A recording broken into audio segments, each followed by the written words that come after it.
Bonjour et bienvenue sur cette vidéo potager et des travaux qui ont été réalisés et qui vont devoir être faits.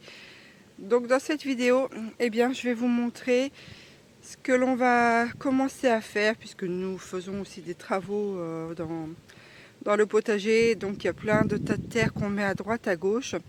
Il y a les bacs aussi où j'ai ramené du fumier, où il faut remettre également de la terre dedans pour pouvoir faire des retransplantations. Donc je vais vous faire un petit tour de ce qu'on doit faire sur ce courant de ce mois. Tout ne sera pas évidemment terminé, il y a beaucoup trop de travail, mais je vais vous donner un petit aperçu. Alors, donc là ce sont des sacs de plantation de pommes de terre que j'avais plantées à la hâte. Donc c'était des pommes de terre roses que j'avais achetées en passant par un particulier. Et il y en avait pas mal qui étaient germés sur le sac, mais vraiment énormément. Donc je me suis dit que j'allais tenter de les remettre en sac, mais d'une, j'ai oublié de les arroser. Franchement, je me suis pas pris. Honnêtement, je les ai complètement zappés. J'avais beaucoup trop de choses à faire. Et puis de deux, en plus, c'était planté vraiment sur la fin de saison. Donc on verra bien. Je pense que je vais commencer à tout remballer aussi également. Je ne vais pas les laisser plus longtemps. Il faudrait que je sois un peu plus assidue, que je me mette des alarmes par exemple. Mais bon, il faut composer aussi avec les états de santé. Donc c'est pas toujours simple. Ici, c'était les Doddy bags. Pareil, sur de la terre de remblai également. Donc je les avais mis dedans. J'avais planté à l'intérieur des pommes de terre aussi. Quelques-unes avaient levé, d'autres je ne sais pas.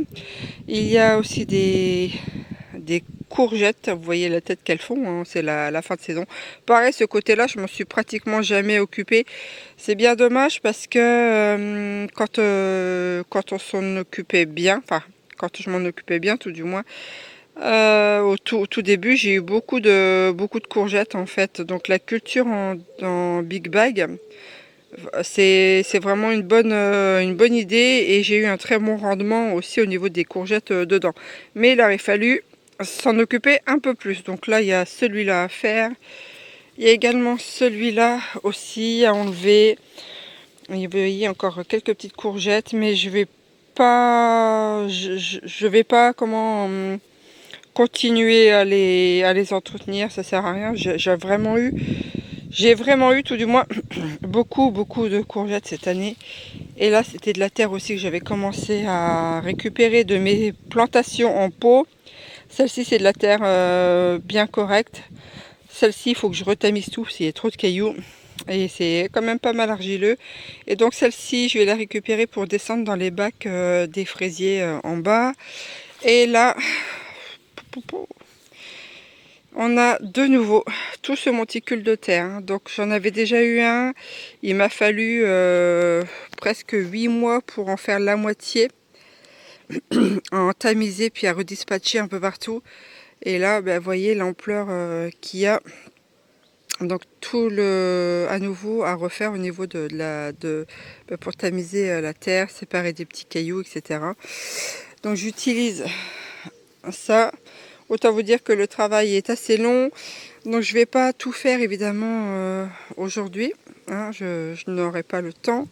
Et puis il faut que je me ménage aussi également. Donc peut-être 2 voire 3 brouettes de grand max. Et puis on verra bien. Je vais déjà commencer par les big bags.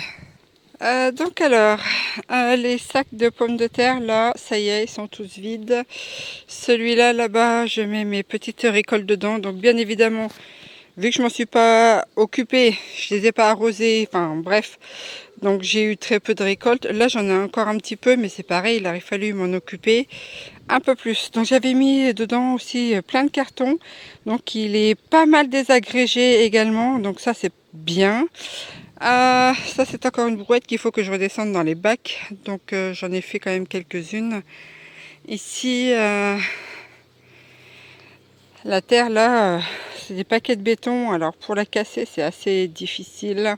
Donc je prends les parties les plus meubles que je tamise. Et là, ce sac-là avait été vidé puisque c'était de la terre de mes pots que j'ai redescendu. Et là, j'ai remis, en fait, quand tamise la terre là et que je n'arrive pas à casser les plus gros morceaux ou les petites pierres et les morceaux d'argile, il retourne ici et j'ai remonté en fait des morceaux de pieds de tomate et tout dans ce big bag comme ça avec la terre. Eh bien peut-être que l'année prochaine ça sera décomposé et cette terre là me fera un peu plus de terreau, c'est à dire que avec les végétaux j'espère amener aussi quelques vers. Alors ça va être difficile parce que c'est de la toile en dessous, mais si j'en trouve quelques-uns je viendrai en mettre dedans, plus un peu de déjection de poule, donc comme ça va amener des micro-organismes à l'intérieur et j'espère que ça va me le décomposer au fur et à mesure du temps. Donc je ne sais pas combien de temps ça va prendre, je ne sais pas aussi combien de temps on va le laisser là. Si ça se trouve ce que je fais là ça va servir à rien, on va aller le jeter, mais dans la mesure où pour l'instant on ne sait pas quoi en faire puisque les déchetteries ne les prennent pas, donc j'ai trouvé cette solution en me disant en stockant là peut-être que ça va finir par me faire une sorte de terreau et qu'après je pourrais mieux récupérer les cailloux pour les mettre à la déchetterie. Donc là le tas là je l'ai pas, j'y ai pas touché du tout, donc je vais encore descendre peut-être 1 ou 2 boîtes maxi et après ça sera terminé. Donc voilà pour cette vidéo des travaux du potager. Moi je vous remercie de l'avoir suivi. Je vous invite à partager, à liker, à vous abonner si vous voulez suivre l'évolution du potager de Tasha. Je vous dis à bientôt pour une prochaine vidéo. Allez, au revoir.